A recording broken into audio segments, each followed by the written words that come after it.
પોરબંદરના દરિયા કિનારા વિસ્તારોમાં 1.67 કરોડના ખર્ચે ડેવલપ થઈ રહેલા 4 ગાર્ડન હવે પ્રશ્નોના ભોમરો બની ચૂક્યા છે। ચોપાટી વિસ્તારના બિરલા વિલા, સર્કિટ હાઉસ અને કનકાઈ મંદિર પાસેના તેમજ નાગાજણ સિસોદિયા પાર્ક જેવા સ્થળોએ ચાલી રહેલા કામમાં ગુણવત્તાની હદે હદહલકી સ્થિતિ સામે આવી રહી છે। કમિશનરે કહ્યું હતું કે દરિયા કિનારો હોવાથી મજબૂત મટીરીયલ ઉપયોગ થવો જોઈએ, પરંતુ હાલ તો પથ્થર, લોખંડ જેવી વસ્તુઓ પણ હલકી ગુણવત્તાની જણાઈ રહી છે। લોકોએ સ્પષ્ટ રીતે જોઈ લીધું કે લોટ પાણીને લાકડા જેવી સ્થિતિ સર્જાઈ રહી છે।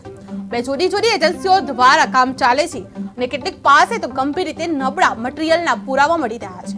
હવે પ્રશ્ન એ છે કે શું પોરબંદરની છબી સુધારવા ભ્રષ્ટાચારનો આધાર લેવામાં આવશે અને શું આવી ઘટનાઓથી પોરબંદરના વિકાસ પર કોઈ મીઠી નજર રાખે છે?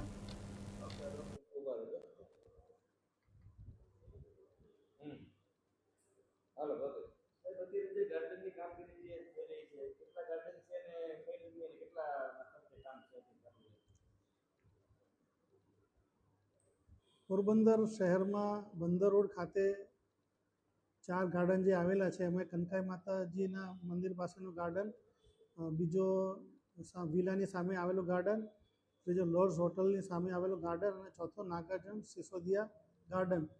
આ 4 ગાર્ડન અંદાજે 1.67 કરોડના ખર્ચે એને અપગ્રેડ કરવા માટેની કામગીરી અત્યારે કરવામાં આવી રહેલ છે અને એમાં 2 અલગ અલગ એજન્સીઓ દ્વારા આ કામગીરી થઈ રહી છે।